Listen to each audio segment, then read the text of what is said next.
அண்ணனுக்கு தங்கச்சியாக இருக்கிறது ஒரு பெரிய படை, ஒரு மிகப்பெரிய போர் படையே தனக்கு பக்கத்தில் இருக்கிற மாதிரி ஒரு அண்ணனுக்கு தங்கையாக பிறக்கிறது. எங்கே வேணாலும் துணிச்சலாக போகலாம். அப்படி மார்க்கெட்டில் அந்த பிள்ளை அப்படி நெஞ்ச நிமித்தி நடக்கும்.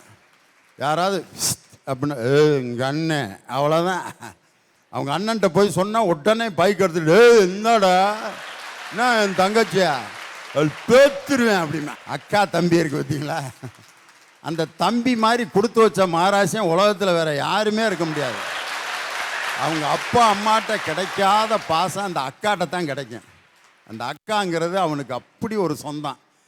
ஏன் நான் அக்காங்கிறத பற்றி நான் இவ்வளோ மகிழ்ச்சியாக பேசுகிறேன்னா, எனக்கு எல்லா சொந்தமும் இருக்குது. அண்ணன் 2 பேர் இருக்காங்க, தங்கச்சி 3 பேர் இருக்காங்க, தம்பி 5 பேர் இருக்காங்க, 10 பேர் எங்கள் வீட்டில். ஆனால் அக்கான்னு ஒரு சொந்தம் எனக்கு இல்லவே இல்லை. அதனால் யாரையாவது அக்கான்னு கூப்பிட்டு என்னைய தம்பின்னு யாராவது ஒருத்தவங்க எனக்கு வயசில் மூத்தவங்க என்னைய தம்பின்னு கூப்பிட்டா எனக்கு அவ்வளோ சந்தோஷமாக இருக்கும். அந்த படம் ரெக்கைங்கிற படத்தில் அந்த அக்கா தம்பிங்கிற உறவை ஒரு பாட்டில் ரொம்ப அழகாக கொடுத்துருப்பாங்க. கண்ணம்மா கண்ணம்மாங்கிற பாட்டு. அதில் பார்த்தீங்கன்னா அந்த தம்பியாக வர்றவன், ஏக்கா கண்ட காளிப்பையெல்லாம் உன்னைய லவ் பண்ணுறான், நான் லவ் பண்ண என்னக்கா நீ லவ் பண்ணுறா அப்படின்ட்டு அந்த தம்பியை இறுக்க பிடிச்ச அந்த அக்காங்கிற பாசத்தை அந்த படத்தில் விஜய் சேதுபதி அவ்வளவு அழகாக ஒரு அக்கா தம்பி உறவு அவ்வளோ அருமையாக இருக்கும். அது ஒரு வகை. இன்னும் சில வீட்டில் 2 பேரும் பொம்பளை பிள்ளைகளாக இருப்பாங்க, அக்கா தங்கச்சி, ஆம்பளை பிள்ளை இருக்காது. ஐயோ, அது மாதிரி ஒரு கொடுமை உலகத்தில் வேறு எதுவுமே கிடையாது. அந்த தங்கச்சிக்கு வில்லி யாருன்னா அக்கா, அக்காவுக்கு வில்லி யாருன்னா தங்கச்சி. ஏன்னா 2வது பிறந்த பொம்பளை பிள்ளைய தூக்கி தூக்கி கொஞ்சிக்கிட்டு இருப்பாங்க. அப்போ அந்த அக்காளுக்கு ஆமாம் பெரியவா அவங்க அப்பாட்ட சொல்லும், இனிமேல் அவளை தூக்குனேன் அப்புறம் பாருப்பா, சில பிள்ளைகள்லாம் பிளேடில் கிழிச்சு விட்ருங்க தங்கச்சியை ஓடி அப்படின்ட்டு. ஒரு பொருள் கிடச்சா 2 பேர்த்துக்கும் அப்படி சண்டை நடக்கும். இன்னும் சில வீடு அடே அப்பா 3 அண்ணனுங்களுக்கு பிறகு ஒரு தங்கச்சி பிறந்திருக்கான். அடாடாடாடாடா அப்பா, தெய்வம்தான் அந்த பிள்ளை அந்த வீட்டில். அந்த 3 அண்ணனுக்கு தங்கச்சியாக பிறக்கிறது. அந்த 3 வயலும் போட்டி போட்டு அந்த பிள்ளைக்கு வாங்கி கொடுப்பாங்க. இவன் வந்து சுடிதார் எடுத்துகிட்டு வந்தான், அவன் வந்து மிடி எடுத்துகிட்டு வருவான், இவன் நைட்டி எடுத்துகிட்டு வருவான். அவ்வளவு சந்தோஷமாக இருக்கான். இப்படி கற்பனை பண்ணி பாருங்க, ஒரு அக்கா 2 தம்பி. அந்த அக்கா வந்து பாவம், இந்த 2 தம்பிகளுக்காகவே வாழ்க்கையை தியாகம் பண்ணி ஆகணும் அந்த அக்கா. உண்மையிலே ஒரு அக்காவும் 2 தம்பியும் பிறந்தா அந்த வீட்டில் அந்த அக்கா தியாகி தான். மகளில் எத்தனை வகை இருக்கு. ஒரு பெண் நிம்மதியாகவும் மகிழ்ச்சியாகவும் இருப்பது எந்த நிலையில்? மகளாக, மனைவியாக, தாயாக. சம்சாரம் அது மின்சாரம். இப்படி குழு குழுன்னு ஏசிலையும் பளபளன்னு லைட்லேயும் உட்காரணுன்னா நம்மளுக்கு மின்சாரம் வேணும் சார். அதே மாதிரி நம்ம லைஃப் ஜிகு ஜிகுன்னு சொல்லிக்கணும்னா சம்சாரம் தானே சார் வேணும். காலங்கள் கடந்து போயினும் அழகான மனைவியின் அழகு குறையலாம், ஆனால் அன்பான மனைவியின் அன்பு அதிகரிக்கத்தான் செய்யும். அழகான மனைவி அன்பான துணைவி அமைந்தாலே பேரின்பமே, மடி மீது துயில சலசங்கள் பகில மோகங்கள் ஆரம்பமே, நல்ல மனையாளி நீசமுறு கோடி சிந்தையெனும் வீணை பாடுவேன் தோழி. எவ்வளவு அழகா இளையராஜா இசையில சொல்லியிருக்காரு பாருங்க சார். லவ் மேரேஜ் பண்ணவங்களை பார்த்தாலே லவ் பண்ணி கல்யாணம் பண்ணணும், அந்த மாதிரி ஒய்ஃபாக இருக்கணும்னு எல்லாருக்கும் தோணும் சார். மனதில் நின்ற காதலியே மனைவியாக வரும்போது சோகம் கூட சுகமாகும், வாழ்க்கை இன்பவரமாகும். தென்பொதிகை சந்தன காற்று என் வாசல் வந்திட வேண்டும், ஆகாய கங்கைகள் எல்லாம் என் நெஞ்சில் பொங்கிட வேண்டும். ஆசை காதல் கைகளில் சேர்ந்தால் வாழ்வே சொர்க்கம் ஆகுமே. ஆனந்தம் ஆனந்தம் பாடும் மனம் ஆசை ஊஞ்சலிலாடும், ஆனந்தம் ஆனந்தம் பாடும் மனம் ஆசை ஊஞ்சலிலாடும். நீ அழகா பாடுறத பார்த்தோன்னா எனக்கே டூயட் பாடணும்னு ஒரு ஆசை வந்துருச்சு. சார் எவ்வளோ சொல்கிறேன்னே, எங்கள் அம்மா அப்பா கூட லவ் மேரேஜ் தான் சார். எங்கள் அம்மா எங்கள் அப்பா ஒரு விசேஷத்துக்கு போகணுன்னு சொல்லி கிளம்பிட்டு இருந்தாங்க சார். எங்கள் அப்பா கிளம்பி ஹீரோ மாதிரி செக்குடு ஷர்ட்லாம் போட்டு வெள்ளை வேஷ்டிலாம் கட்டி மொட்டை போட்டுருந்தேன்னு மறைக்கிறதுக்கு ஒரு தொப்பி ஒன்று போட்டுக்கிட்டு கூலிங் கிளாஸ் ஒன்று மாட்டிக்கிட்டு ஹீரோ மாதிரி பைக்கில் ஏறி உட்காந்தா சார். எங்கள் அப்பா எனக்கு ஹீரோ சார். ஹீரோ மாதிரி பைக்கில் ஏறி உட்காந்தோடனே எங்கள் அம்மா எப்பவும் புடவைக்கட்டை, அம்மாங்கனாலே புடவைக்கட்டை லேட்டாக தானே சார் ஆக்குவாங்க. அப்போ எங்கள் பெரியம்மா வந்து, என்னம்மாம்மா இன்னைக்கு ரொம்ப அழகாக இருக்கீங்க அப்படின்னு கேட்டாங்க. உடனே எங்கள் அப்பா, நீ பஸ்ஸில் வா, நான் பைக்கில் போகிறேன், இல்லைனா கல்யாண வீட்டில் எனக்கு கல்யாணம் ஆயிருந்து தெரிஞ்சு போயிடும் அப்படின்னு சொல்லி சொன்னார். அதுக்கு எங்கள் அம்மா நான் வந்துட்டு போயிட்டாரு போ, அப்பா போயிட்டான்னு சொல்லி எங்கள் அப்பா அந்த முக்கை தாண்டிட்டார் சார். எங்கள் அம்மா, எங்கே போயிட போகிறாரு, வருவார்ல அப்படின்னு சொன்னாங்க சார். பூவை மறந்துட்டேன், உள்ளே போய் எடுத்துகிட்டு வான்னு சொன்னாங்க. பூவை போய் உள்ளே எடுத்துகிட்டு வரதுக்குள்ளே எங்கள் அம்மா எங்கள் அப்பா கூட பைக்கில் ஜோடி ஆயிரம் உட்காந்துக்கிட்டு என்னை பார்த்து சிரிச்சாங்க சார். அந்த இடத்துல நான் மகளாக சந்தோஷப்படல, எங்கள் அம்மா மனைவியாக சந்தோஷப்பட்டதை நான் பார்த்தேன் சார். தலைவன் விரும்பும் போது பெண் விருந்தாகிறாள், தலைவன் பாடும்போது பெண் மருந்தாகிறாள், தலைவன் பாடும்போது பெண் தாயாகிறாள், தலைவன் கொஞ்சும் போது பெண் சேயாகிறாள். ஒரு கணவன் தப்பு பண்ணும்போது அவனை தட்டி கொடுக்குற ஒரு தாயாகவும், அவன் கொஞ்சும் போது அவனுக்கு ஒரு குழந்தையாகவும், அவனுக்கு நல்ல மனைவியாகவும், மனைவியால மட்டும்தான் சார் இருக்க முடியும். எல்லா பொண்ணுங்களுக்குமே மனைவியானே இந்த மாதிரி தான் இருக்கணும்னு எதிர்பார்ப்புகள்லாம் இருக்கும். காலையில் ஹஸ்பண்டுக்கு முன்னாடி எந்திரிச்சு குளிச்சு கிளம்பி அவர் முன்னாடி பொட்டு வச்சு பூ வச்சு உட்காந்து அவர் தூங்கி காலைல முடிக்கும்போது, காலை எழுந்ததும் என் கண்கள் முதலில் தேடி பிடிப்பதுந்தன் முகமே, தூக்கம் மறந்து நான் கண் பார்க்கும் கடைசி காட்சிக்குள் நிற்பதுந்தன் முகமே. அப்படியே அவசரமாக டிஃபன் எல்லாம் செஞ்சு கொடுத்து அதே ஹஸ்பண்ட் ஆஃபீஸ்க்கு கிளம்பி வெளியே நின்று பாய் சொல்லுவான் சார். அப்போ போகின்றேன் என நீ பல 100 முறைகள் விடை பெற்று போகாமல் நிற்பாய், சரி என்று உனை போக சொல்லி கதவோரம் நானும் நிற்க சிரிப்பாய், கதவோரம் நானும் நிற்க சிரிப்பாய். காட்டி கொடுக்கிறதே கண்ணை காட்டி கொடுக்கிறதே, காதல் வலிகிறதே கண்ணில் காதல் வலிகிறதே, உன் விழியில் வழியும் பிரியங்களை பார்த்தேன் துடித்தேன் என் நினைவில், உன்னாலாதி அன்பினில் நனைந்த பின் நானும் மழையானே. எனக்கு கல்யாணம் ஆகிறதுக்கு முன்னால் எங்கள் அம்மா வீட்டு சாமான் லிஸ்ட்டெல்லாம் போட சொல்லுவாங்க. முதல்ல மஞ்சள்னு எழுதணும், அப்புறம் உப்புன்னு எழுதணும்லாம் சொல்லி கொடுப்பாங்க. கல்யாணத்துக்கு பிறகும் அதே மாதிரி மஞ்சள் உப்பு அப்படி தான் எழுதிக்கிட்டு இருந்தேன். என்னுடைய மகன் பிறந்தான். லிஸ்ட்டில் முதல் ஐட்டம் பால் பவுடர் தான், அப்புறம் தான் மஞ்சள் உப்பு எல்லாம். என் மகனின் பசிதான் எனக்கு முதல். ஸோ எல்லா அம்மாக்களுக்குமே அதுதான். என் பையனுக்கு வந்து ஒரு 4 வயசு இருக்கும். அப்போ யூகேஜி படிச்சுட்டு இருக்கான். நான் காலேஜில் ஒர்க் பண்ணுறதுக்கும் பக்கத்துலேயே தான் அவனோட ஸ்கூலும். தினமும் லஞ்ச் வந்து என்னோடய காலேஜிலேருந்து லஞ்ச் ஹவரில் எடுத்துக்கிட்டு அவனுக்கும் எனக்கும் எடுத்துகிட்டு அவனோட ஸ்கூலுக்கு போயிடுவேன். சில சமயங்களில் என்னோடய வேலை பலூன் காரணமாக என்ன பண்ணுவேன், கொஞ்சம் லேட்டாக போவேன். ஆனால் பையன் இன்னும் ஆடாமல் அசையாமல் உட்காந்துருப்பான்.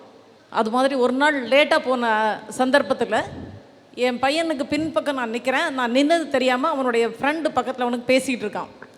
என்னடா உங்கள் அம்மா மட்டும் லேட்டாக வராங்க அப்படின்னு சொன்னோன்னே, எங்கள் அம்மாவில் சீக்கிரம் வந்துடுறாங்க, உங்கள் அம்மா லேட்டாக வராங்க அப்படின்னு சொன்னான். உடனே என் பையன் அதுக்கு பதிலுக்கு, உங்கள் அம்மா வீட்டில் இருக்காங்கடா, எங்கள் அம்மா காலேஜுக்கு வேலைக்கு போகிறாங்க, வேலைக்கு போயிட்டு அப்புறம் தானே வர முடியும் அப்படின்னா. எனக்கு அடிவயிறெல்லாம் சுருண்டதப்போ. ஒரு பக்கம் என் மகனுடைய பசி எனக்கு கலக்கத்தை கொடுத்தாலும், இன்னொரு பக்கம் என் மகனின் புரிதல் எனக்கு ரொம்ப ரொம்ப ரொம்ப நிம்மதியை கொடுத்தது. எனக்கு வாழ்க்கையில் முன்னேறணும் அப்படின்ற உத்வேகம் கொடுத்தது என் பையன்தான். பள்ளி பருவம் முடிந்தது. உங்கள் பட்டாம்பூச்சித்தனமான கல்லூரி பருவம் அவனுக்கும் வந்தது. காலேஜுக்கு போகிறதுக்கு சேலம்லேருந்து கோயம்புத்தூருக்கு ஒரு நல்ல காலேஜில் சேர்த்து விட்டுட்டோம். இன்ஜினியரிங் காலேஜில் சேர்க்குறோம். போய் காலேஜுக்கு அவனை விடுறதுக்கு நான் தான் போயிருந்தேன். காலேஜுக்கு சேர்த்து ஹாஸ்டல்லாம் கொண்டு போய் விடுற வரைக்கும் ரொம்ப சந்தோஷம். பரவாயில்ல, பையனை நல்ல காலேஜில் சேர்த்தாச்சு அப்படின்னு சொல்லிட்டு ஒரு நிம்மதியும் சந்தோஷமும் இருந்தது. பஸ்ஸில் ஏறி உட்காந்தேன். ஒரு 5 நிமிஷம் தான் ட்ராவல் பண்ணியிருப்பேன். அதுக்குள்ளே இன்னிலேருந்து பையன் நம்ம கூட இருக்க போகிறது இல்லை, நாம் பையன் இல்லாமல் தனியாக சேலம் போகிறோம் அப்படின்ற உணர்வு வந்த உடனே என் சந்தோஷமெல்லாம் காணாமல் போயிடுச்சு. சேலம் வீட்டுக்கு வந்தேன். நானும் என் கணவரும் ரொம்ப நேரம் டிஸ்கஸ் பண்ணிக்கிட்டே இருக்கோம். ஒருவேளை சேலத்துலேயே ஏதோ ஒரு காலேஜில் சேர்த்துருக்கலாமோ, ரொம்ப தப்பு பண்ணிட்டோமோ அப்படின்னு ரொம்ப வருத்தமாக அன்றைக்கி நாங்கள் 2 பேரும் தூங்கவே இல்லை.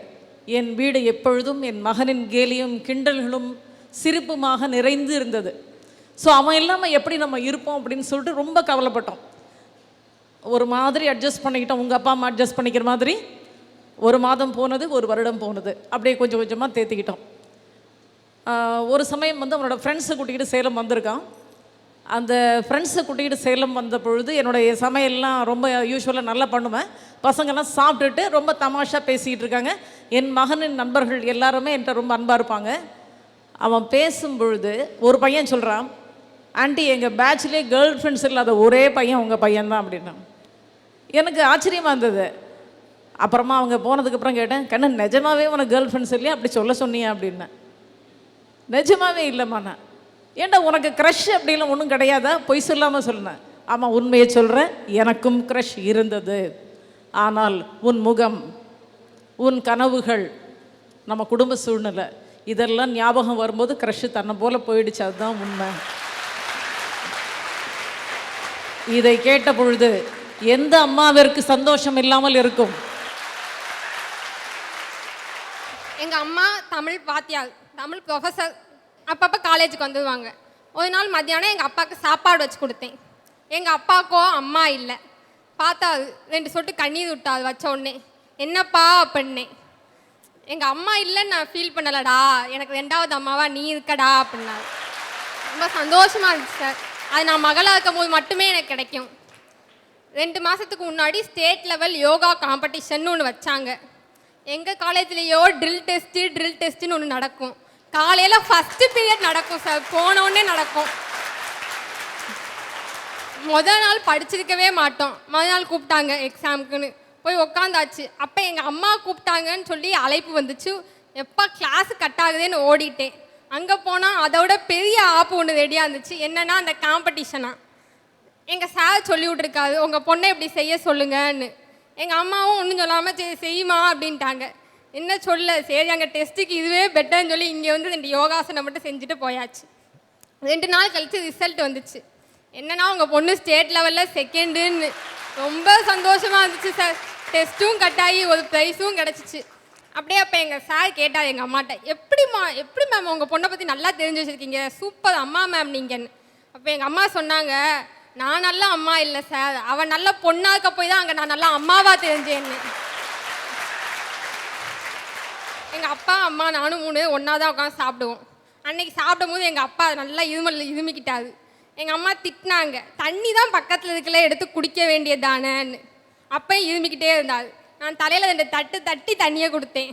அப்போ எங்கள் அப்பா பாடுறாரு, என் செல்ல குட்டி பட்டு குட்டி என்ன சொல்லடா, உன் பாசத்துக்கு ஈடு இணை ஏதும் இல்லைடா அப்படின்னு. எங்கள் அம்மா சொல்கிறாங்க, இதை நான் எத்தனையோ தடவை செஞ்சுருக்கேன், எனக்கு ஒரு பாட்டும் பாடலை அப்படின்ட்டு. மகளாக இருக்கப்போ மட்டும்தான் சார் அந்த செல்லம் கிடைக்கும். அடுத்து ஃபேஸ்புக்கு வாட்ஸ்அப்னு எல்லாமே நாங்கள் நல்லாவே யூஸ் பண்ணுவோம். 3 பேருமே யூஸ் பண்ணுவோம். வந்த மெசேஜ் எல்லாம் நல்லாவே படிப்போம். அன்னைக்கின்னு ஒரு மெசேஜ் வந்து தொலைஞ்சிட்டு எங்கள் அப்பா தான் ஃபஸ்ட்டு படித்தாரு. என்னன்னு பார்த்தா, ஹஸ்பண்ட் ஒய்ஃப் 2 பேரும் ரோட்டில் 12 மணிக்கு நடந்து போகிறாங்க. ஹஸ்பண்டுக்கு ஒரு மெசேஜ் வருது, நாளைக்கு உங்கள் ஒய்ஃப்க்கு பர்த்டேன்னு.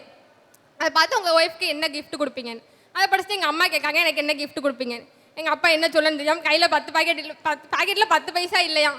உடனே அந்த நிலாவை காமிச்சு, அந்த நிலாவை உனக்கு கிஃப்டாக கொடுக்கேன் அப்படின்னாரு. நான் கேட்டேன், அப்பா எனக்கு என்னப்பா கொடுப்பேன் அப்படின்னு.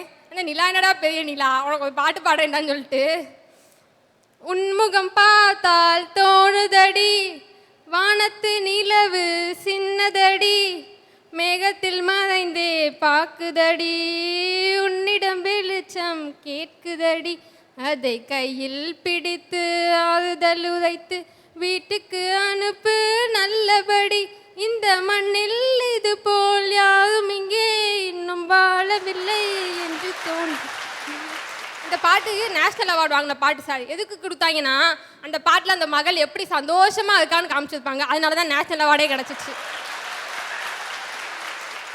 எங்கள் அப்பா அம்மா 2 பேருக்குமே ஹிந்தி படிக்கணும்னு ரொம்ப ஆசை. 2 பேராலையுமே முடியலை. பார்த்தாங்க, சரின்னு என்னைய போய் 6th ஸ்டாண்டர்டில் சேர்த்து விட்டாங்க, போய் ஹிந்தி படின்னு. 5th வரைக்கும் சப்ஜெக்டாக இருந்துச்சு, 6th அது சப்ஜெக்டே இல்லை. சரி போனால் போய் தொலைது, அங்கேயும் போயாச்சு. கஷ்டப்பட்டு போனேன். அடுத்து 4 வருஷம் கழிச்சு 4 வருஷம் முடிக்கும் போது அதோட அருமை தெரிஞ்சிச்சு. ஐயோ முடிய போகுதேன்னு. முடிச்சதும் அது ஃபஸ்ட் கிளாஸில் வேறு லாஸ்ட் எக்ஸாமில் பாஸ் ஆகி தோஞ்சாச்சு. எங்கள் மேமு நீ டிகிரி வாங்கிட்டடி, BA ஹிந்தி லிட்ரேச்சர் டி அப்படின்னு சொன்னாங்க. சந்தோஷமாக இருந்துச்சு. எங்கள் அப்பா அம்மாட்ட வந்து கொடுத்து எங்கள் சர்டிஃபிகேட்டு அந்த ஷால்லாம் போட்டு கான்வெகேஷனுக்கு கூப்பிட்டாங்க. அங்கே கூட எங்களால் போக முடியலை. சரின்னு வீட்டுக்கே வந்துருச்சு. கொடுத்து சந்தோஷப்பட்டேன் சார். அப்போ எங்கள் அப்பா அம்மா முகத்தில் பார்த்த சந்தோஷம் வேறு எப்போ பார்ப்பேன்னு எனக்கும் தெரியலை. நான் எப்போ அவ்வளோ சந்தோஷப்படுவேன்னு எனக்கு தெரியலை. இப்போ ஒரு குழந்தை ஒரு வீட்டில் இருந்துச்சுன்னு வச்சுக்கோங்களேன், அந்த குழந்தை வந்து அம்மா அப்பா தாத்தா பாட்டின்ற எல்லாரோட பாசத்தையும் வாங்குங்க. அதே குழந்தை பெரிய பிள்ளையாகி கல்யாணம் பண்ணி கொடுத்துட்டாங்கன்னு வைங்க, அங்கே போய் கணவனோட அன்பை மாமனார் மாமியாரோட அன்பை ஃபுல்லாக வாங்குங்க. அந்த பொண்ணுக்கு எப்போ தெரியுமா, குழந்தை பிறக்கும்போது தான் வாங்கின இத்தனை அன்பையும் தன்னோட குழந்தைக்கு கொடுக்குங்க. அன்பை கொடுக்கறதுன்றது சாதாரண விஷயம் கிடையாது. அது தாயினால் மாத்திரம்தான் கொடுக்க முடியும், அதையும் மகிழ்ச்சியாக கொடுக்க முடியுங்க. சரி, இப்போ உதாரணத்துக்கு நம்ம எல்லாம் தும்முறோங்க. தும்மும் போது அச்சு அம்மான்னு தானே சொல்கிறோம். யாராவது அச்சு மகளே அச்சு மனைவின்னு சொல்கிறீங்களா? சொல்கிறீங்களா? ஐயா, எங்கள் வீட்டில் நடந்த ஒரு நிகழ்வை நான் சொல்கிறேன். என் தங்கச்சிக்கு வந்து சின்ன வயசுலேருந்தே பெரிய பேச்சாளர் ஆகணும்னு ஆசைங்க. அந்த பிள்ளை எங்கள் அப்பா என்ன பண்ணாருன்னா, ஃபஸ்ட் ஸ்டாண்டர்ட்லேருந்தே ஸ்டேஜ் ஏற்றி விட்டார். நம்மளுக்கு இப்போ மைக்கு கொடுக்கும் போதே கையெல்லாம் நடுங்குதுங்க. அந்த பிள்ளைக்கு அப்பயே மைக்கு கொடுத்து பேச சொல்லிட்டாங்க. அந்த பிள்ளையும் பேசுச்சுங்க, திக்கி திணறி பேச ஆரம்பிச்சிருச்சு. அந்த பிள்ளை 6th படிக்கும்போது வந்து மேடையில் பேசிகிட்டு இருந்துச்சான். அப்போ வந்து எல்லாரும் சொன்னாங்களாம், நல்லா பேசுகிறவங்கள மாத்திரம் ஸ்டேஜ் ஏற்றுங்க, திக்கி பேசுகிறவங்களெல்லாம் ஏற்றாதீங்க அப்படின்னு. அந்த பிள்ளை அப்போ வந்து அழுதுச்சு எங்கள் அம்மாட்ட. அம்மா என்னால் பேச முடியாதாம்மா, அம்மா நான் ஃபஸ்ட்டு ப்ரைஸ் வாங்க முடியாதாம்மான்னு அழுதுச்சு. அதுக்கு எங்கள் அம்மா சொன்னாங்க, கண்டிப்பாக நீ வாங்குவ பாப்பா, உனக்கும் ஒரு நேரம் வரும், நீ கண்டிப்பாக வாங்குவ, உன்னோட முயற்சியை நீ விட்டுறாத அப்படின்னு எங்கள் அம்மா சொன்னாங்கங்க. போன வருஷம் விருதுநகர் டிஸ்ட்ரிக்டில் என் தங்கச்சி இங்கிலீஷ் காம்படிஷனில் 2nd ப்ரைஸ் வாங்குச்சுங்க. அதே ஸ்பீச்சுக்கு வாங்குச்சுங்க. அப்போ எங்கள் அம்மா அடைஞ்ச சந்தோஷம் இந்த உலகத்தில் வேறு யாருமே அடைஞ்சிருக்க மாட்டாங்க. அவ்வளோ சந்தோஷப்பட்டாங்க. ஐயா, இப்போ வந்து எல்லாத்துக்கிட்டேயும் ஒரு 4 கேள்வி கேட்டேங்க. அதில் 2 கேள்விக்கு எல்லாரும் ஒரே மாதிரி தான் பதில் சொன்னாங்க. 2 கேள்விக்கு ஒவ்வொருத்தவங்க ஒவ்வொரு மாதிரி பதில் சொல்கிறாங்க. அது என்னன்னா, என்ன பதில் சொன்னாங்கன்றதை நான் ஃபஸ்ட்டு சொல்லிடுறேன். அம்மா என்றால் அன்பு, அப்பா என்றால் அறிவு. பதில் சொல்லாதது, மகள் என்றால் டேஸ், மனைவி என்றால் கோடிட்டரத்தை நிரப்புக. நீங்க தான் ஏன் நிரப்பணும்? இப்படி ஒரு சிக்கலான ஒன்வேர்டு கொஸ்டின் கேட்பேன்னு நான் எதிர்பார்க்கவே இல்லைப்பா. அம்மா என்றால் அன்பு, அப்பா என்றால் அறிவு, மனைவி என்றால் கரும்பு, மகள் என்றால் தெம்பு.